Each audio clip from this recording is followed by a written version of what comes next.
Hadir. Nailur Rachma. Hadir. Syakrila. Hadir. Oke, baik. Materi pembelajaran hari ini yaitu pembelajaran IPAS dengan materi penggunaan energi listrik. Sebelumnya kalian pernah lihat gak benda-benda apa saja sih yang menggunakan energi listrik? Pernah. Coba kalian sebutkan apa saja sih yang pernah kalian lihat? Lampu. TV. Terus? Kipas. Kulkas. Benar. Nah, dari semua benda-benda yang kalian sebutkan, kita bahas salah satu benda tersebut, yaitu lampu. Kita buka buku pada halaman kedua. Di situ ada gambar lampu, penggunaan energi listrik pada lampu. Kita lihat gambar paling bawah.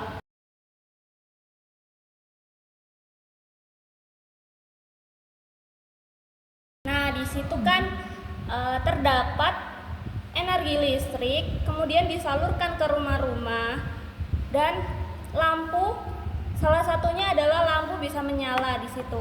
Dari mana sih energi listrik itu? Pertama kita membahas mengenai listrik terlebih dahulu. Nah, dari mana sih asal listrik itu? Energi listrik itu berasal dari listrik. Ini gambaran listrik ya. Nah, listrik adalah aliran elektron dari atom ke atom pada sebuah pengantar atau suatu energi yang berpengaruh terhadap kehidupan manusia. Atom. Ini atom. Nah, kumpulan atom inilah yang akan membentuk menjadi sebuah listrik. Kemudian energi listrik itu yaitu adalah aliran dari listrik tersebut yang dihasilkan oleh listrik. Dari mana sih asal listrik itu?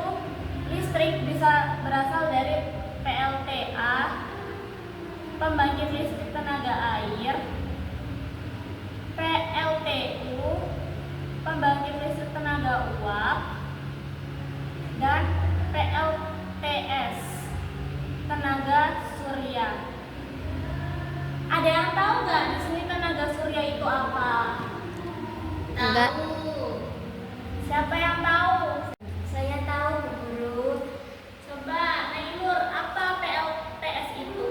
Jadi, pembangkit listrik tenaga surya itu contohnya energi yang berasal dari energi cahaya matahari. Benar. Benar tadi yang disebutkan oleh Mbak Nailur. Jadi surya itu berasal dari energi cahaya matahari. Selain dari 3 sumber tersebut, energi listrik juga bisa dihasilkan dari baterai. Mengapa? Karena baterai itu berasal dari adanya suatu reaksi kimia yang terjadi di dalamnya.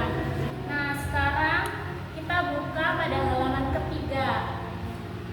Di situ kita mendapatkan sebuah permasalahan. Coba salah satu dari kalian siapa yang mau membacanya? Ketika kalian sedang di rumah, kemudian hari sudah mulai gelap dan lampu di rumah masih mati, apa yang kalian lakukan agar lampu itu menyala? Ayo, menurut kalian bagaimana ketika waktu sudah mulai gelap? Apa yang akan kalian lakukan? Siapa yang bisa jawab? Saya bisa, Iya, silahkan. yaitu dengan cara menyalakan seluruh lampu agar lampu menyala. Benar. Nah, di halaman berikutnya kita akan menemui sebuah hipotesis. Di sini tertulis, menurut kalian ketika saklar dinyalakan, apakah lampu akan ikut menyala? Di sini saya punya sebuah media ajar yang dimana di sini sudah tertera rangkaian listrik. Di sini kan ada penggunaan energi listrik pada lampu. Sini terdapat rangkaian listrik yang terdiri dari 3 komponen. Pertama, kita melihat pada penjelasannya terlebih dahulu. kan tadi sudah dijelaskan kan mengenai listrik itu dari mana, energi listrik itu dari mana. Nah, lampu itu kan merupakan salah satu contoh dari penggunaan energi listrik yang paling sering kita jumpai. Karena tadi di awal sudah kita jelaskan, listrik adalah aliran elektron dan energi listrik itu berasal dari listrik, yang dimana sumber energi listrik itu bisa berasal dari PLTA, PLTU, PLTS, dan baterai. Nah, di sini sumber dari energi listrik itu sendiri berasal dari baterai. Nah, bagaimana cara penggunaan energi listrik pada lampu? Sebelum itu kan kita tadi membahas mengenai hipotesisnya terlebih dahulu kan. Sini kita buka, apa sih hipotesisnya? Menurut kalian, ketika saklar dinyalakan, apakah lampu akan ikut menyala? Mari kita buktikan bagaimana lampu itu bisa menyala. Apakah benar? Ternyata benar, bisa menyala. Bagaimana cara kerjanya? Mari kita pelajari. Di sini pertama-tama kita harus mengenal dulu. Ini namanya apa sih? Yang ini namanya apa sih? Dan yang ini apa? Dan yang ini namanya juga apa? Yang pertama, rangkaian listrik itu terdiri dari 3 komponen utama, yaitu baterai sebagai sumber energi listrik, saklar sebagai pemutus dan penghubung arus listrik atau pengendali arus listrik, dan yang terakhir yaitu lampu sebagai beban atau penerima energi listrik itu sendiri. Cara kerjanya bagaimana? Nah, cara kerja yang pertama yaitu kita harus ketahui dulu posisi saklar itu dalam keadaan menyala atau mati. Nah, saat ini posisi saklar itu dalam keadaan mati. Ketika saklar dalam keadaan mati atau off, arus listrik tidak dapat mengalir karena rangkaian listrik itu terputus. Jadi di sini itu kan baterai mengalir, namun karena saklarnya mati, jadi arus listrik itu tidak dapat mengalir ke lampu. Yang kedua, ketika saklar terbuka atau on, nyala, nah arus listrik dari baterai dapat mengalir melalui kabel menuju lampu. Hasilnya lampu dapat menyala.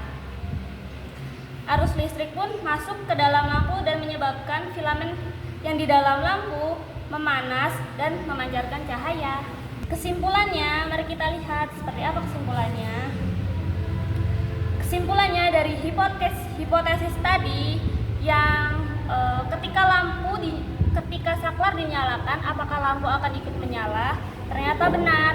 Ketika saklar dinyalakan, lampu akan menyala karena ada arus listrik yang mengalir ke lampu melalui rangkaian yang tertutup sehingga cahayanya dapat dipancarkan ke sekitar ruangan. Nah, tadi kan sudah dijelaskan bagaimana hipotesis itu, apakah benar atau salah. Jadi kita sudah mengetahui bagaimana rangkaian itu terjadi, bagaimana arus listrik itu dapat mengalir. Ternyata benar kan, ketika saklar dinyalakan, ternyata lampu akan ikut menyala. Kita buka halaman berikutnya. Di sini ada pertanyaan. Kalian diskusikan dengan teman sebangku kalian bagaimana energi listrik dapat membuat lampu dapat menyala. Jika kalian sudah mendiskusikan dengan teman kalian, kalian bisa maju dan presentasikan bagaimana hasil dari pertanyaan tersebut. Ayo, siapa yang sudah paham, coba kalian jelaskan. Kelompok kami sudah paham, Bu. Silakan kalian jelaskan. Ketika saklar dalam keadaan yang terbuka atau mati, arus listrik tidak dapat mengalir karena rangkaian listrik terputus. Ketika saklar tertutup, arus listrik dari baterai dapat mengalir melalui kabel menuju lampu. Arus listrik masuk ke dalam lampu dan menyebabkan filamen menjadi panas dan memancarkan cahaya, dan lampu akhirnya dapat menyala. Benar, 100 buat kalian. Nah, apakah pertanyaan yang diajukan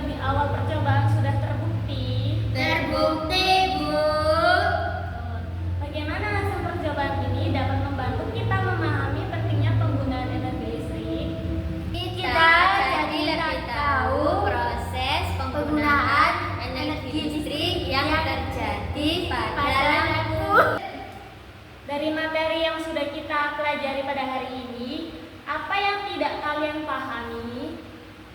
Paham, Bu. Tetapi ketika kita praktek, cara pembuatannya itu rumit. Selanjutnya, apakah kerjasama kelompok sudah tercapai? Sudah.